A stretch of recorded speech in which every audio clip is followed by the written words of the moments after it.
देखिए अब इसके बाद में हमारा थर्ड पॉइंट आता है। यहाँ पे थर्ड पॉइंट क्या बोल रहा है?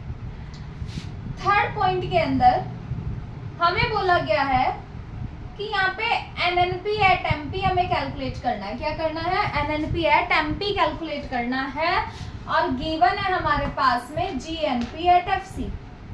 GNP एट FC गिवन है और NNP एट MP हमें यहाँ पे कैलकुलेट करना है। ठीक है, तो क्या करेंगे? ये ग्रॉस है, ग्रॉस टू नेट जाना है, ग्रॉस को नेट में कन्वर्ट करना है। तो क्या होगा? यहाँ पे हमारा डेप्रिसिएशन हट जाएगा, क्योंकि ग्रॉस में हमारी सारी वैल्यूज ऐड हो जाती हैं और जब हम नेट निकाल रहे हैं तो डेप्रिसिएशन को हटा देंगे। ठीक है, जो वैल्यू हमारी डेप्रिशिएट हो रही है, तो यहाँ पे क्या करेंगे? हम डेप्रिसिएशन को माइनस कर देंगे। डेप्रिसिएशन हमारा माइनस हो जाएगा यहाँ से। फिर नेशनल है, यहाँ भी नेशनल है, यहाँ भी नेशनल है, यहाँ है FC और यहाँ है MP। FC टू MP जा रहे हैं, मार्केट प्राइस में जा रहे हैं। ये लॉजिक भी याद रख लो इनके। मार्केट प्राइस में जा रहे हैं तो नेट इनडायरेक्ट टैक्स लग जाएगा जाते ही वहां पे। ठीक है, फैक्टर कॉस्ट जो थी, जो प्रोडक्शन किया था, उस पर अब टैक्स लग गया है, वो मार्केट में पहुंच गया। तो ठीक है, तो क्या हो जाएगा? नेट इनडायरेक्ट टैक्स ऐड हो जाएगा। ठीक है, ये चीज हो जाएगी। फोर्थ पॉइंट पर आते हैं। फोर्थ पॉइंट है कि यहाँ पर हमें GDP एट MP कैलकुलेट करना है और NNP एट FC गिवन है। ठीक है, NNP एट FC गिवन है और GDP एट MP हमें यहाँ पे कैलकुलेट करना है। देखो फर्स्ट में क्या है? यहाँ पे नेट है और यहाँ ग्रॉस है।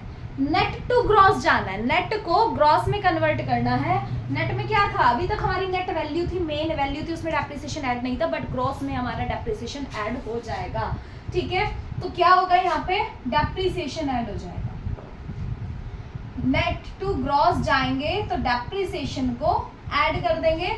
फिर आता है नेशनल डोमेस्टिक। ठीक है, नेशनल टू डोमेस्टिक जाना है। अब हमें नेशनल टू डोमेस्टिक जाना है। डोमेस्टिक बताया था मैंने आपको, डोमेस्टिक में वो आइटम्स आते हैं जो हमारी कंट्री की टेरिटरी में सेल परचेज हो रहे हैं। ठीक है, और नेशनल में क्या है? जो अदर कंट्रीज के साथ में हम एक्सपोर्ट इंपोर्ट कर रहे हैं वो होता है। तो नेशनल से बाहर निकल रहे हैं तो NFIA नहीं आएगा, net factor income from abroad नहीं आएगी डोमेस्टिक के अंदर। तो क्या होगा? Net factor income from abroad को हम माइनस कर देंगे, NFIA माइनस हो जाएगा। फिर आता है FC MP। FC to MP जा रहे हैं, फैक्टर कॉस्ट को मार्केट प्राइस में कन्वर्ट कर रहे हैं। पता है आपको अच्छे से, फैक्टर कॉस्ट को मार्केट प्राइस में कन्वर्ट करेंगे तो नेट इनडायरेक्ट टैक्स ऐड हो जाएगा, क्योंकि मार्केट में पहुंच गया है, टैक्स लग गया है, ये याद रखिए। ठीक है, क्लियर? चलिए फिफ्थ पॉइंट क्या कह रहा है कि यहाँ पर हमें GNP एट FC कैलकुलेट करना है और NDP एट MP हमारे पास गिवन है। ठीक है, ये है नेट और ये है ग्रॉस। नेट टू ग्रॉस जा रहे हैं तो डेप्रिसिएशन क्या हो जाएगा? ऐड हो जाएगा। डेप्रिसिएशन ऐड कर देंगे। फिर है डोमेस्टिक। डोमेस्टिक टू नेशनल जा रहे हैं, डोमेस्टिक टू नेशनल जा रहे हैं, NFIA ऐड हो जाएगा। NFIA ऐड हो जाएगा। ये MP है और ये FC है। अब देखो MP है मीन्स उसमें नेट इनडायरेक्ट टैक्स लगा हुआ है, मार्केट प्राइस है तो टैक्स लगा हुआ है। फैक्टर कॉस्ट में जाना है मीन्स जो फैक्ट्री में बना है प्रोडक्ट, वहां पे जो फैक्टर कॉस्ट है, फैक्टर ऑफ प्रोडक्शन की कॉस्ट है। ठीक है, तो टैक्स हट जाएगा।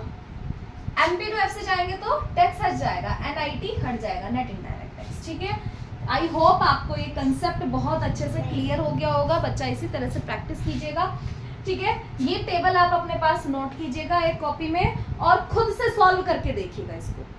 मैं गारंटी देती हूँ कि आज के बाद आप इसको भूलोगे नहीं, आज के बाद आप इसको भूलोगे नहीं, जिस तरह से मैंने आपको ये बता दिया है। और ये ट्रिक आपको अपने माइंड में बिठा लेनी है। Gross to net minus dep, national to domestic minus NFIA, MP to FC minus NIT। Clear है?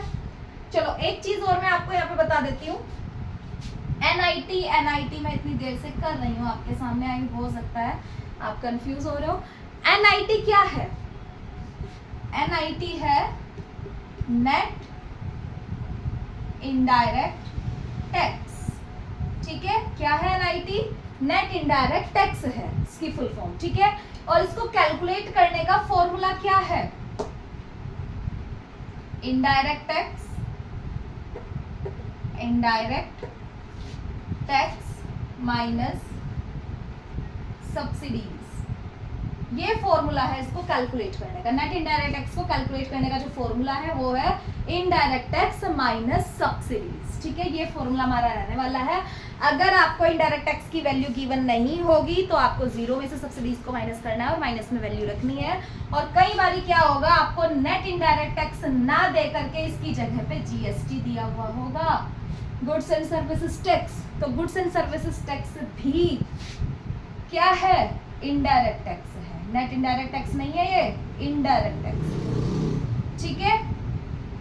समझ में आई बात? चलिए, तो इस तरह से आपको करना है। बताएंगे कमेंट करके कि वीडियो आपको कैसी लगी है, कंसेप्ट आपका क्लियर हुआ है या नहीं हुआ है, और ये प्रैक्टिस आप जरूर कर लेना, ठीक है। और फिर मुझे बताना वीडियो आपको कैसी लगी, और जो भी आपकी क्वेरी हो, जो भी क्वेश्चन आपका हो, वो आप कमेंट में कर सकते हैं, ठीक है। चलिए, थैंक यू सो मच।